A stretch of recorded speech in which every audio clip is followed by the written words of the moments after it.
Vexrel had observed 47 different species in combat over his 3 centuries of service to the Galactic Council. He had seen the brutal efficiency of the Krevter warriors, watched the tactical genius of the Plenary command structure, and documented the unshakable defensive lines of the Molth legions. He considered himself an expert in military analysis, incapable of surprise. That confidence would not survive the next 72 hours. The assignment seemed routine when it arrived on his data terminal. A joint coalition task force would retake a mining colony from Krevter occupation. Nothing unusual there? The Krevter had been pushing their borders for decades, and the coalition had finally decided to push back. What caught Vexrel's attention was the species composition of the assault force. Among the usual coalition members, one name stood out: humanity, humans, the newest probationary member of the Galactic Coalition. A species so recent to faster-than-light travel that most council members still considered them primitive. Their homeworld, Earth, had only been contacted 15 years ago. Since then, humanity had been carefully observed, studied, and judged. The council wanted to know if these newcomers could be trusted, if they could contribute, if they deserved full membership. Vexrel brought up the human military contingent details on his holographic display. 200 soldiers. He blinked his 3 eyes in confusion and checked the number again. 200. The Krevter force Ying their colony numbered approximately 2,000 well-trained warriors with established defensive positions. The other coalition species were sending thousands of troops. Humanity was sending 200, he made a note in his observation log. Human contribution appears insufficient for engagement scale. Possible indication of limited military capability or political reluctance to commit forces. His ship, the Eternal Witness, took up position in high orbit above the contested moon.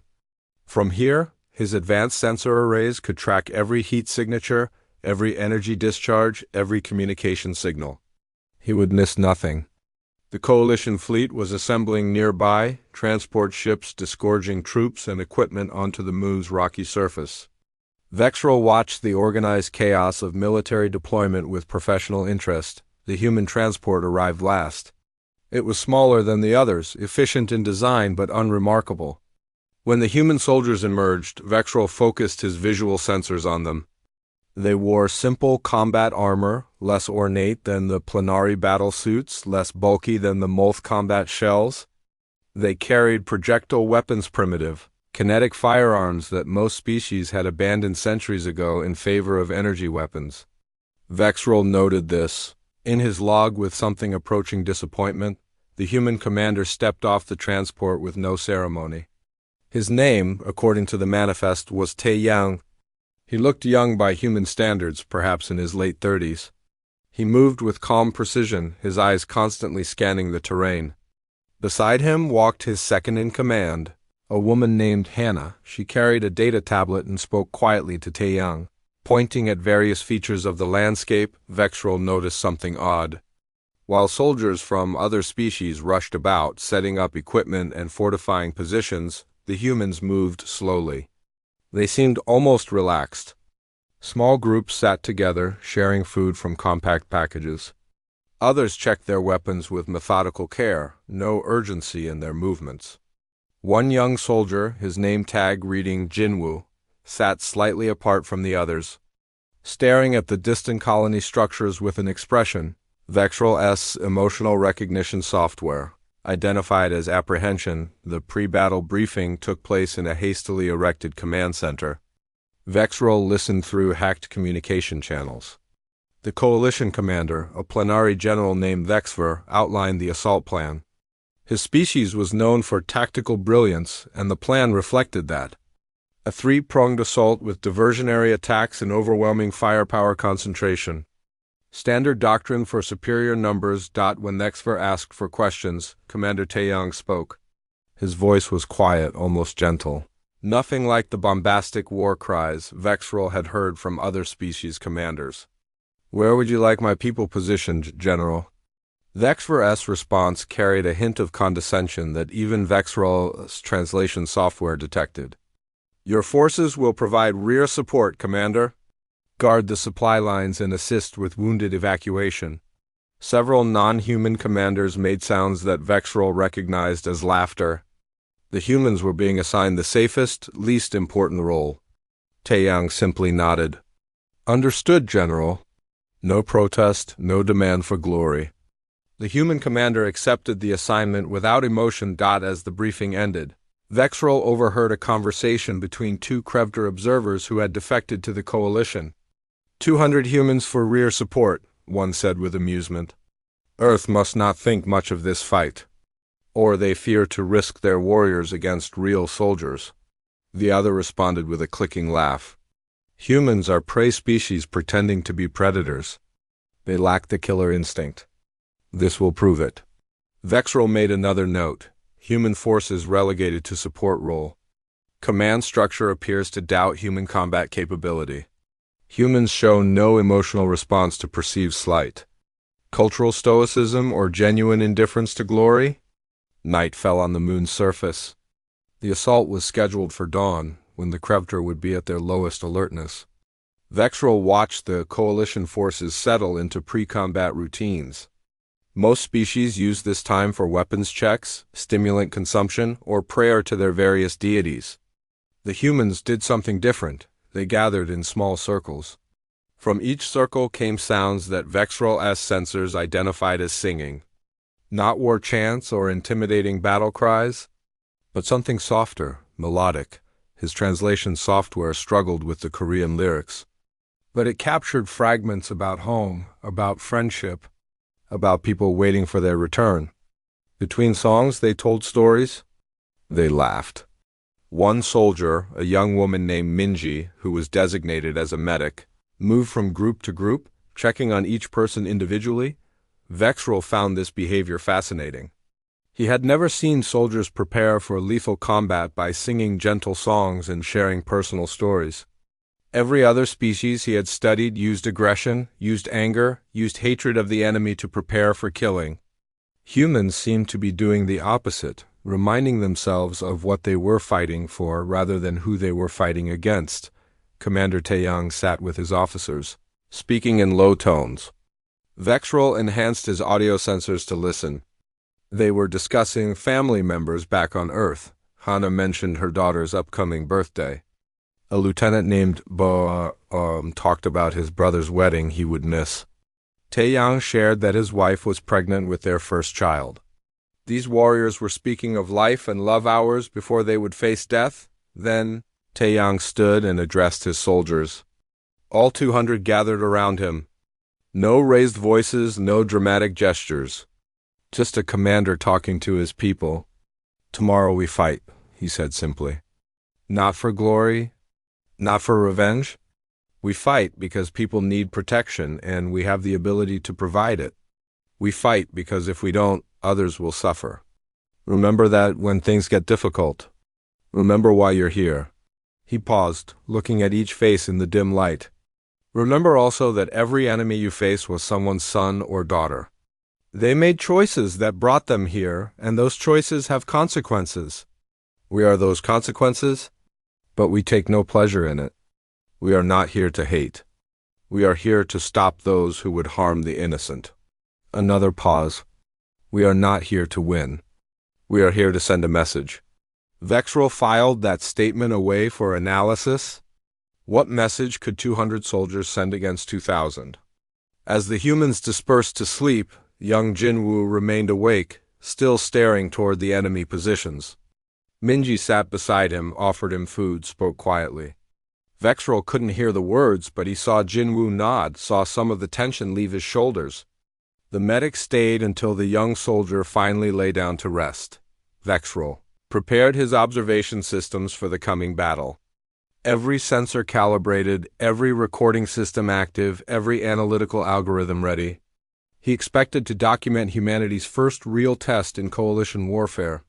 He expected to see how these newcomers handled modern military conflict. He expected to write a report on human capabilities and limitations. He did not expect to witness what was about to unfold. He did not expect his understanding of warfare to be fundamentally challenged. He did not expect to learn that humanity had been very carefully hiding what they truly were. Dawn approached. The assault would begin in 2 hours. Vexrol watched the human soldiers wake, watched them prepare in silence, watched them check weapons and armor with practiced efficiency. They looked so ordinary, so unremarkable. 200 soldiers with primitive weapons assigned to the safest position. Considered an afterthought by the Coalition Command, Vexrol would later realize that this was exactly what humanity wanted everyone to think.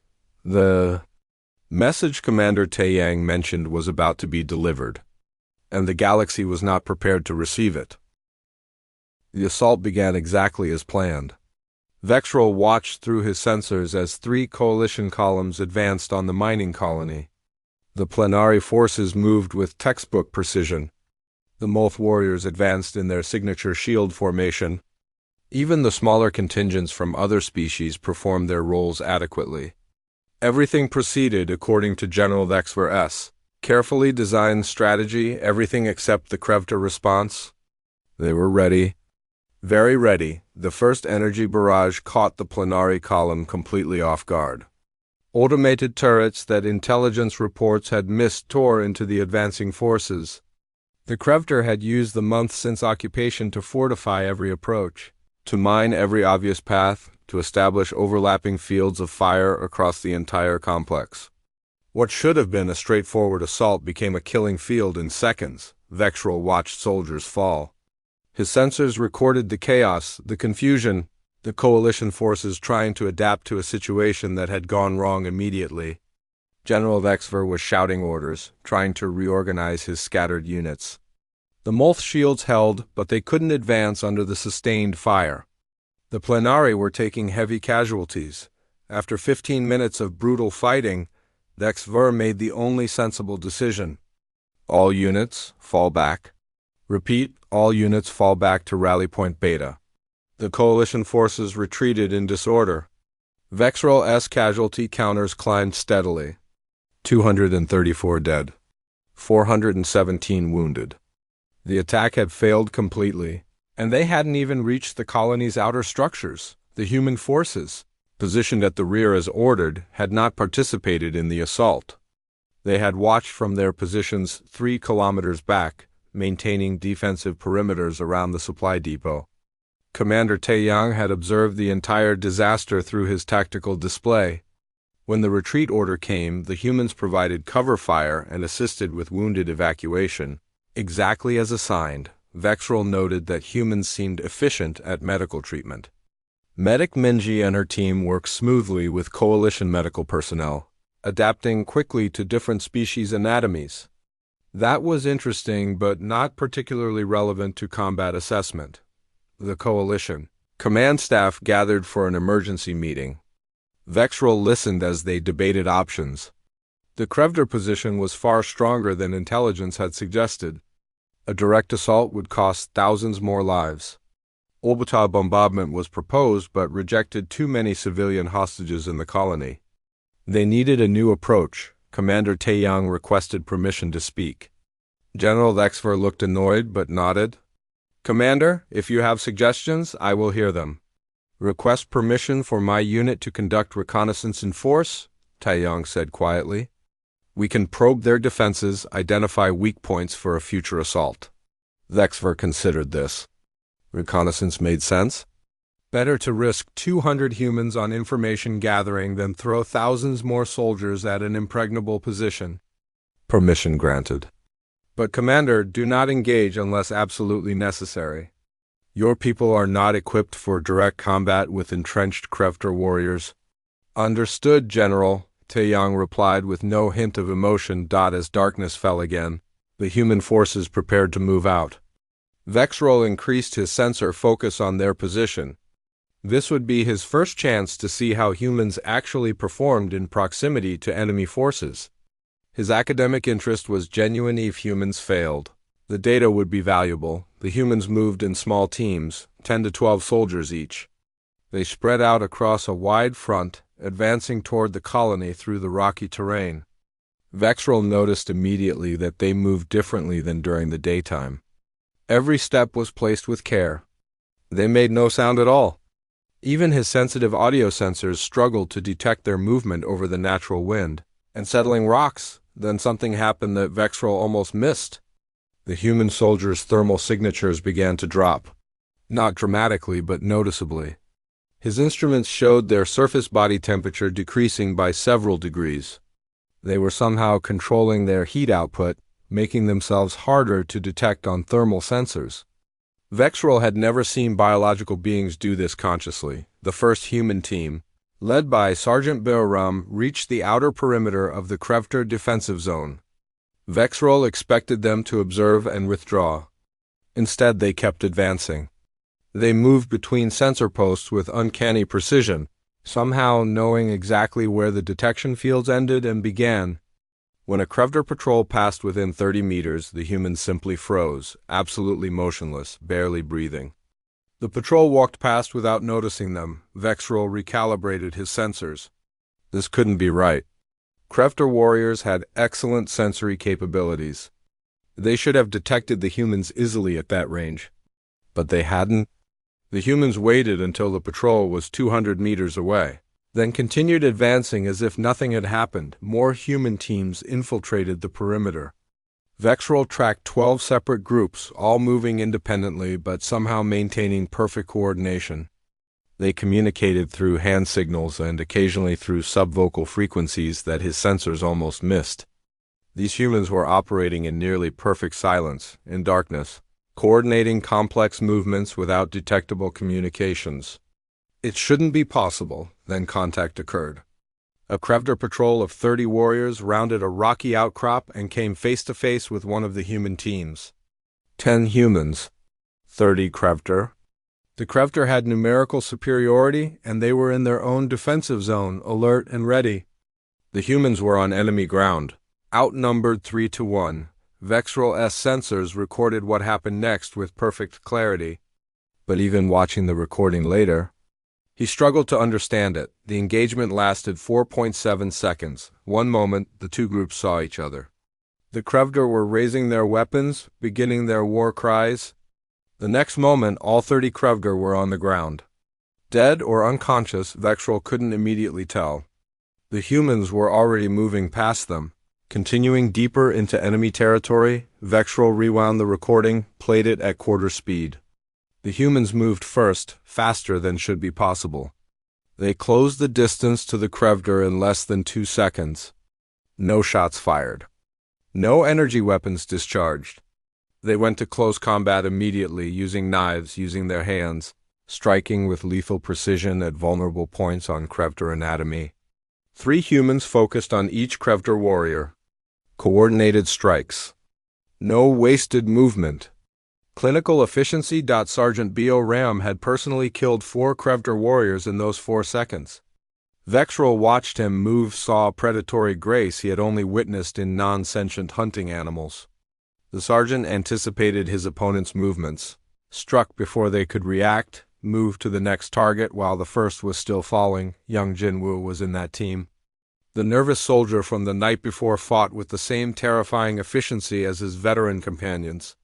He killed 2 Krevter warriors, then vomited immediately after, his body rejecting what his training had made him do. But he kept moving, kept fighting, kept following his sergeant. Vexrel updated his log with shaking appendages. Humans demonstrate combat capabilities far exceeding initial assessment. Speed, coordination, and lethality suggest specialized training or biological advantages not apparent in preliminary studies.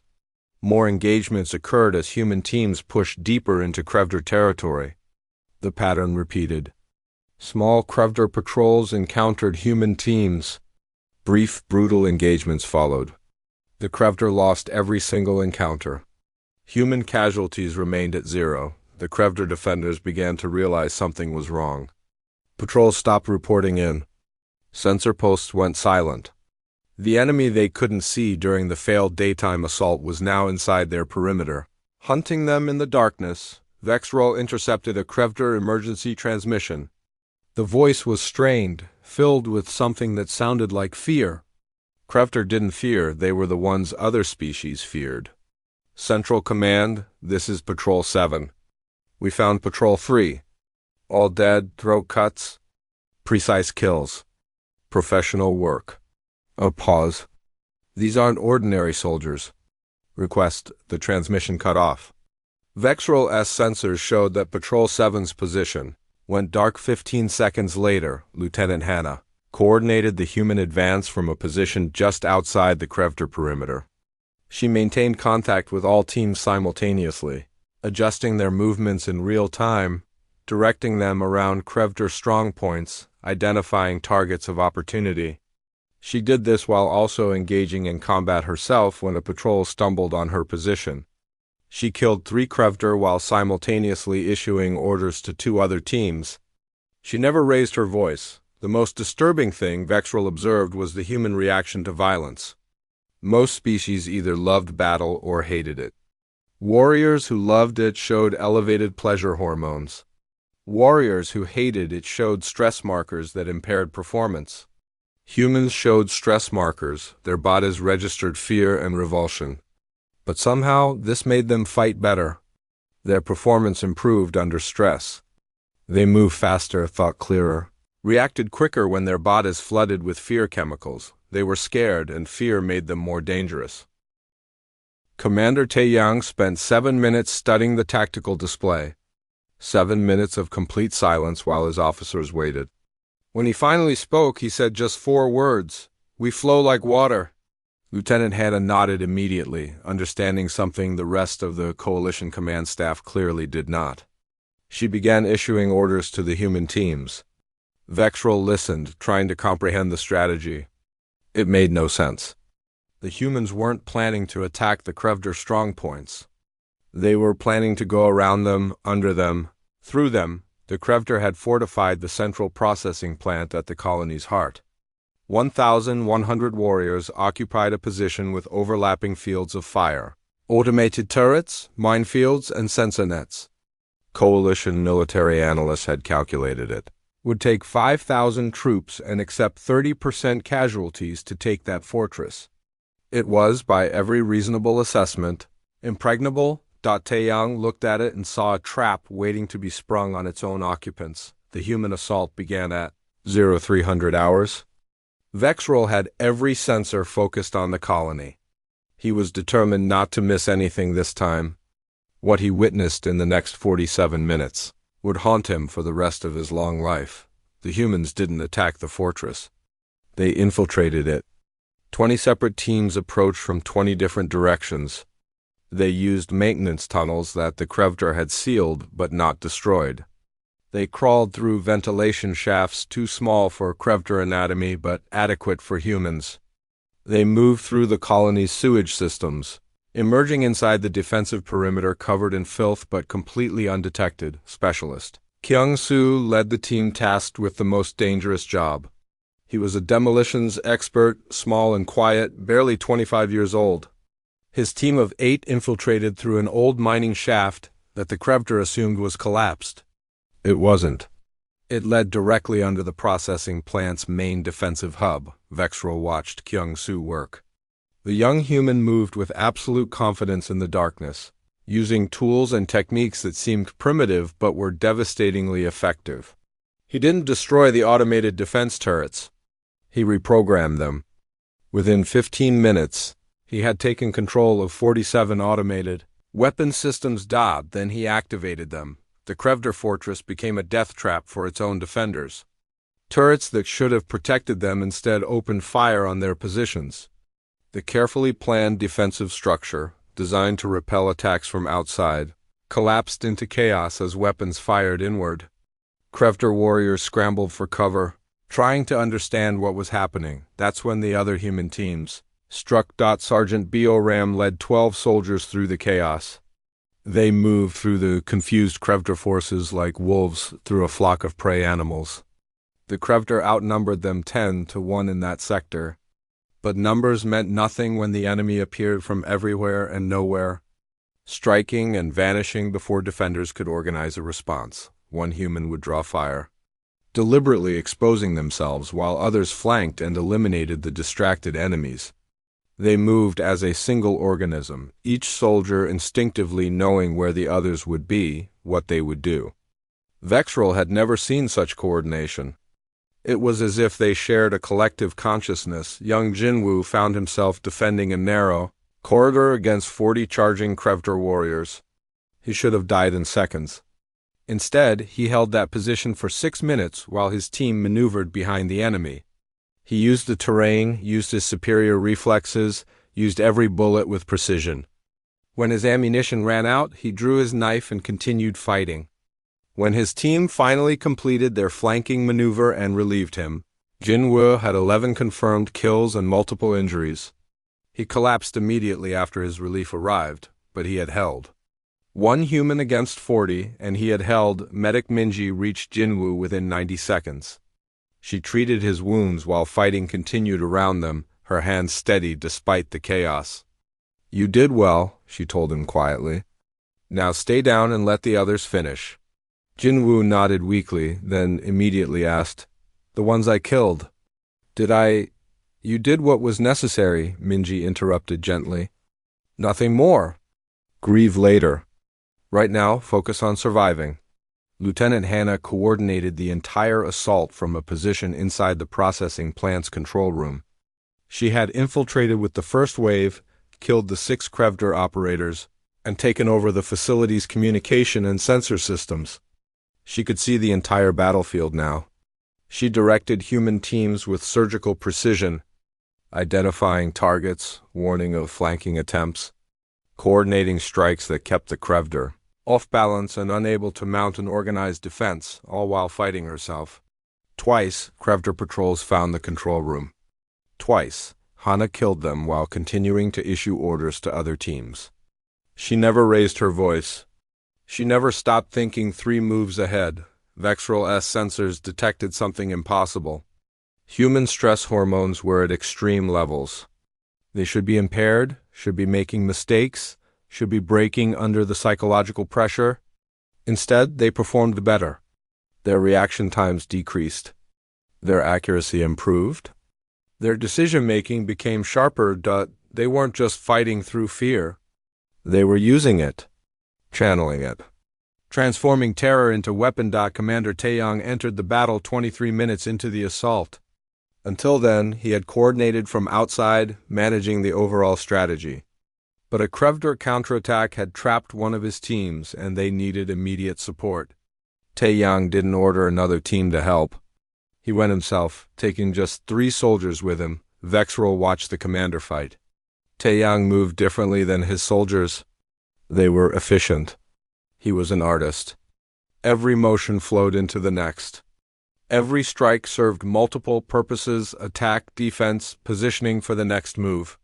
He wielded just a simple combat knife, no firearms, and carved through 20 Krevtor warriors to reach his trapped team. He didn't just kill, he demoralized. The Krevtor who survived his attack retreated in panic, spreading fear through their ranks. The trapped team was freed. Taeyong coordinated their withdrawal, stayed at the rear to cover them, and killed 6 more Krevtor warriors before disappearing back into the shadows of the processing plant. Private Hyun Woo, just 19 years old, held another critical choke point. The Krevtor realized that if they could break through his position, they could flank 3 human teams. They threw everything at him. Hyun Woo used his last ammunition, then used grenades, then used debris as improvised weapons. When a Krevtor warrior finally reached him in hand-to-hand combat, Hyun Woo fought with terrifying intensity. He didn't win gracefully. He won desperately, brutally, doing whatever was necessary to survive and hold the position. When the battle moved past his position, Hyun Woo remained at his post, shaking but alive.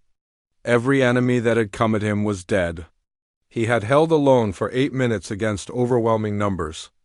Later, when Vexrel watched the recording, he saw the young human crying while he fought, tears streaming down his face but never stopping, never breaking, never surrendering his position. The Krevtor commander finally understood what was happening.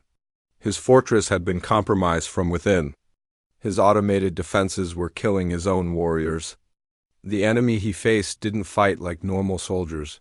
They fought like something primal and terrifying. He made the only decision that made sense. At 0-3-40-7, The Krevdor broadcast an unconditional surrender on all frequencies. The battle stopped immediately. Human teams held their positions, weapons ready, but ceased all aggressive action.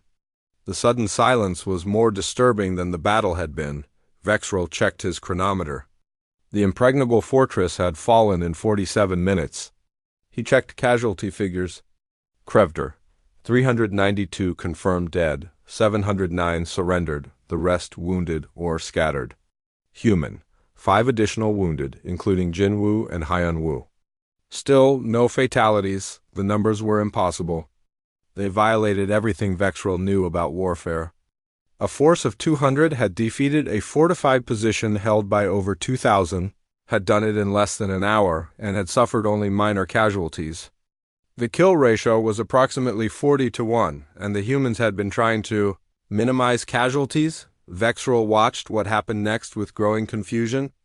The moment the surrender was confirmed, human soldiers shifted instantly from warriors to something else. They secured the Krevdor prisoners with efficiency, but without cruelty. They began treating wounded Krevdor immediately. Medic Minji, exhausted from treating human casualties, still moved from one wounded Krevdor to another, providing medical care without hesitation. A young Krevdor warrior, barely an adult, had severe injuries. He was dying. Minji knelt beside him, worked frantically to stabilize him. She spoke softly in his language. "Stay with me. You're going to be okay. Stay with me." The Krevdor warrior looked at her with confusion and fear. "You ... why?" "I am enemy." "You were enemy," Minji corrected gently. "Now you're wounded and need help. That's all that matters right now."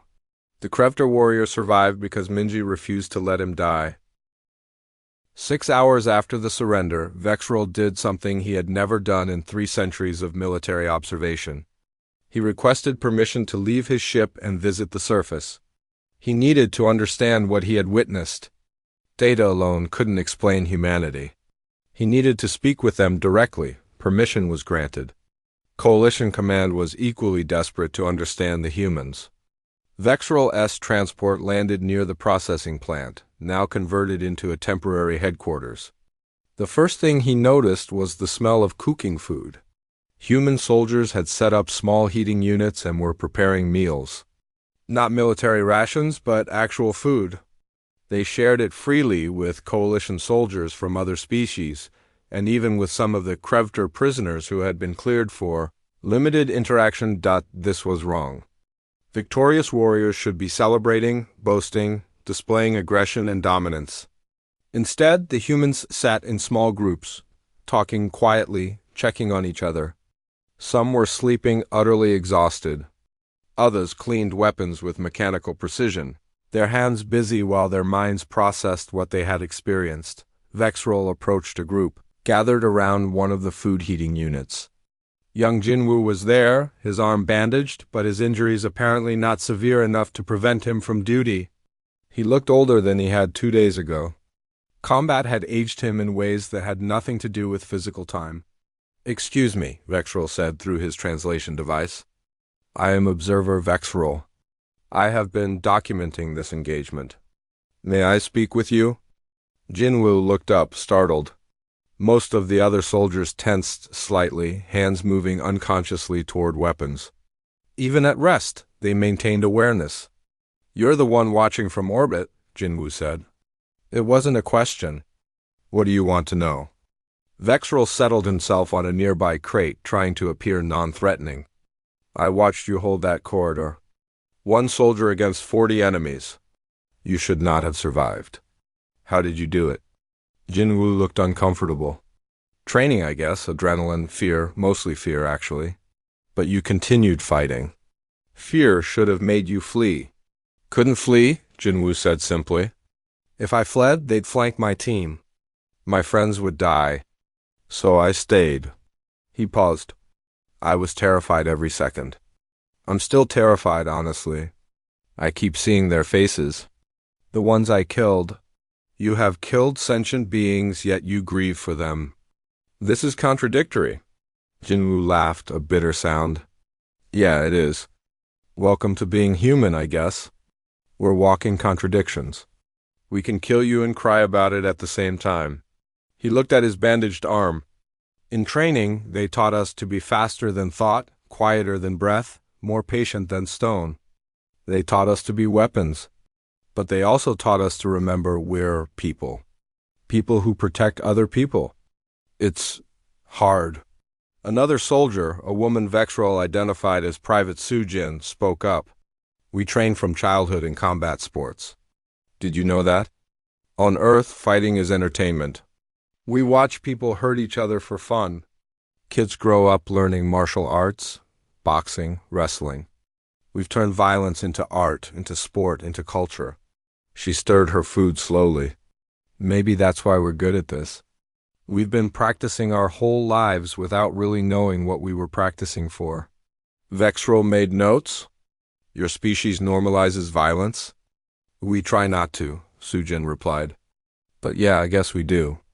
Our history is basically one long war with brief interruptions. We've gotten very good at killing each other.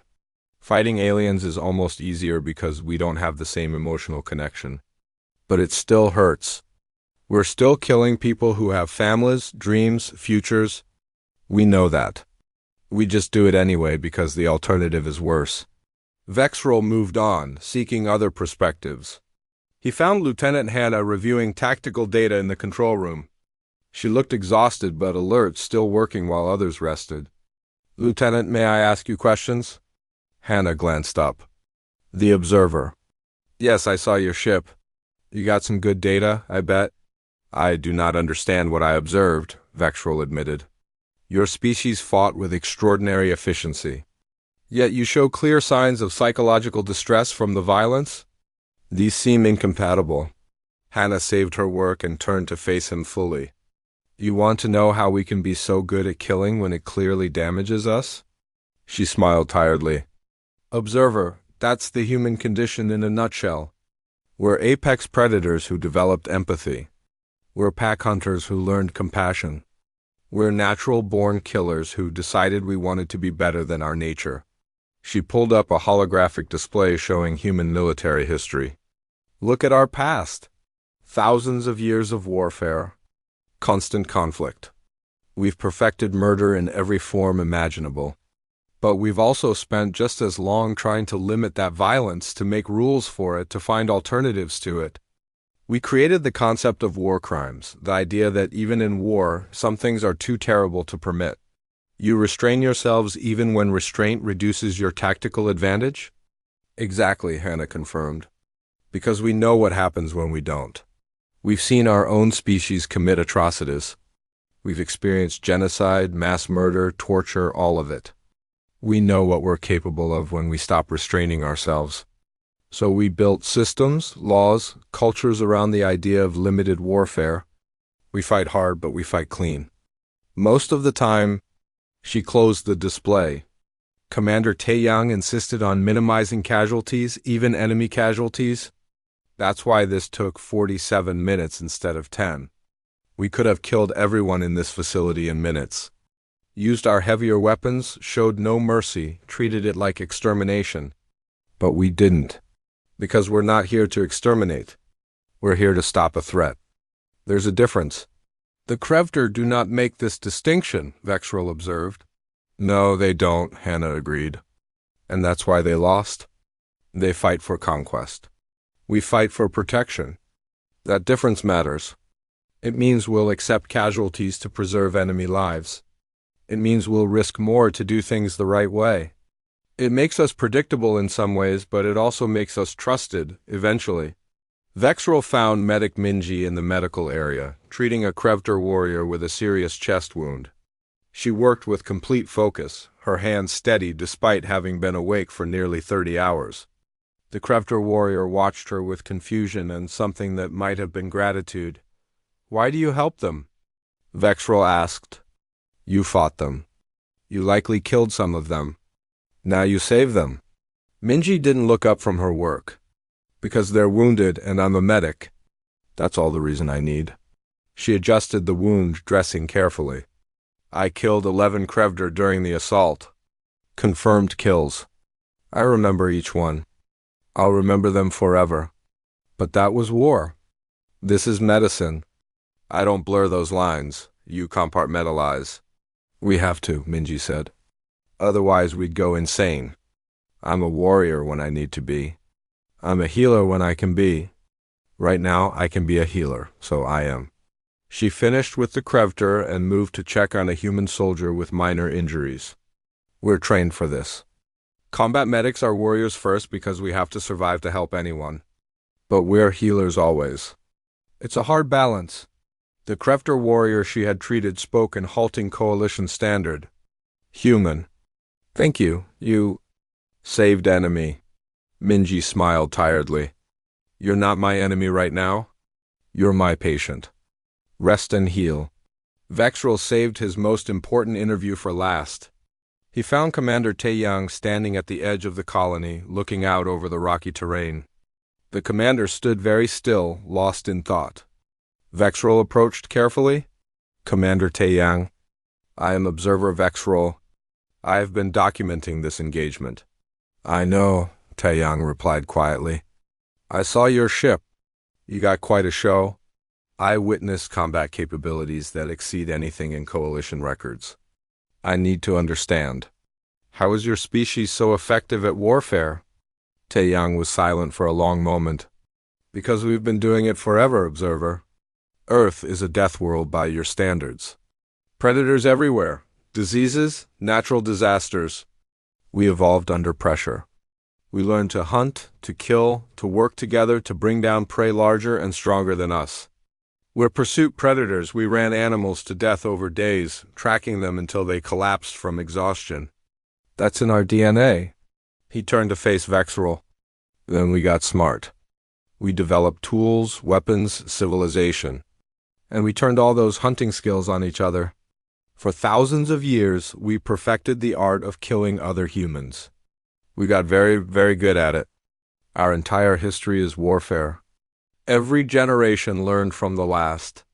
Every conflict taught us new methods. We fought with stones, with steel, with chemistry, with nuclear fire. We know every way sentient beings can hurt each other because we've tried them all. Yet you restrain yourselves. Because we learned what happens when we don't, Taeyang said firmly. We almost destroyed ourselves. Multiple times. We developed weapons that could end our species and came very close to using them. In our 20th century, we nearly committed suicide as a civilization. That taught us something critical. Being able to kill doesn't mean we should. Being good at violence doesn't mean we should embrace it. He gestured back toward the colony. So we built systems. Rules of warfare. Protections for civilians and prisoners.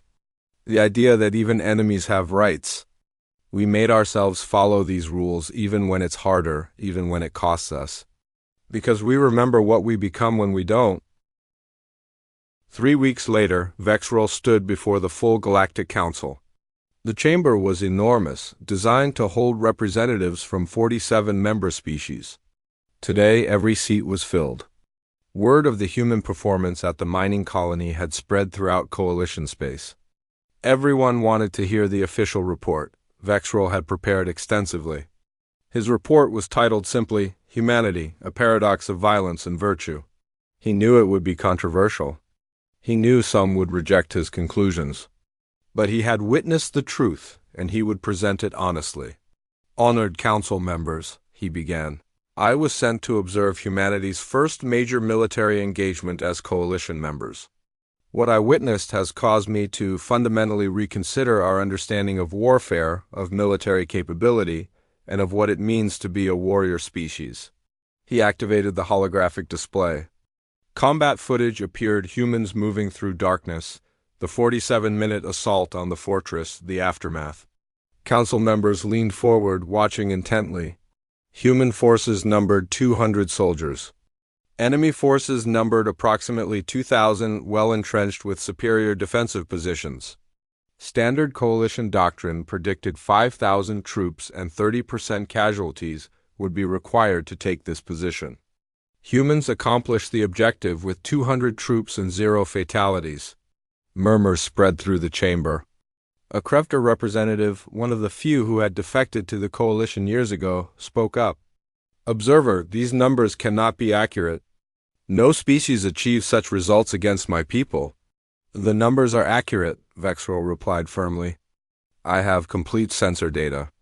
Every claim in my report is verified. He pulled up casualty statistics. Human casualties, 7 wounded, all recovered. Krevter casualties, 392 dead in combat. 3 additional died of wounds before medical assistance arrived. 709 captured. Remainder wounded or scattered.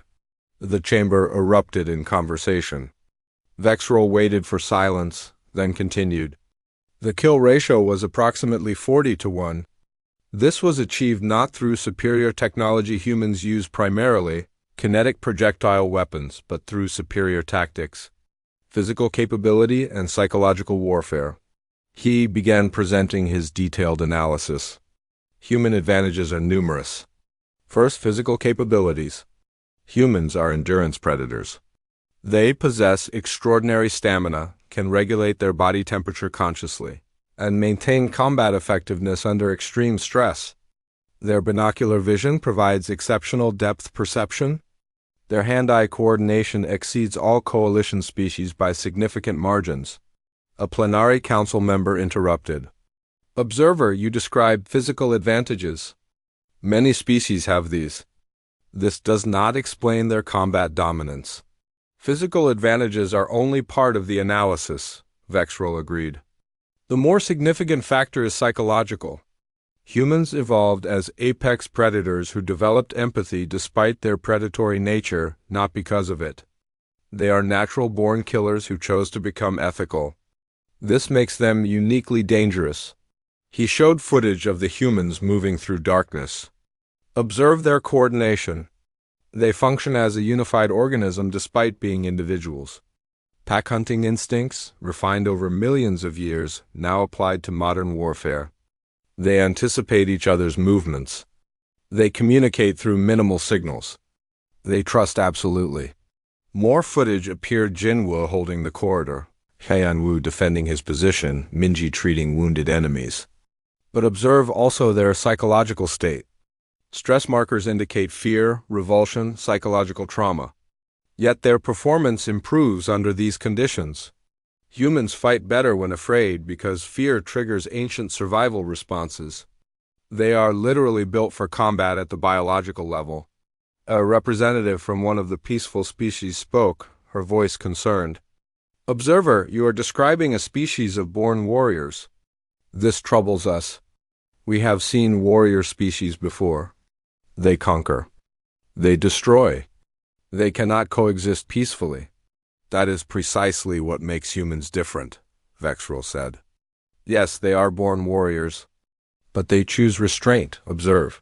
He showed footage of the aftermath. Humans caring for prisoners, Minji saving Krevter lives, Taeyang ordering mercy when brutality would have been easier.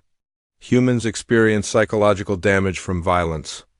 This is unique among warrior species. Most either love combat or hate it. Humans hate it, but do it anyway because they believe it necessary. They carry the weight of every life they take. This conscience, this burden, is what makes them trustworthy. He pulled up human military history, thousands of years of warfare, but also thousands of years of rules limiting that warfare. Humans developed the concept of war crimes. The idea that even in war, some acts are too terrible to permit.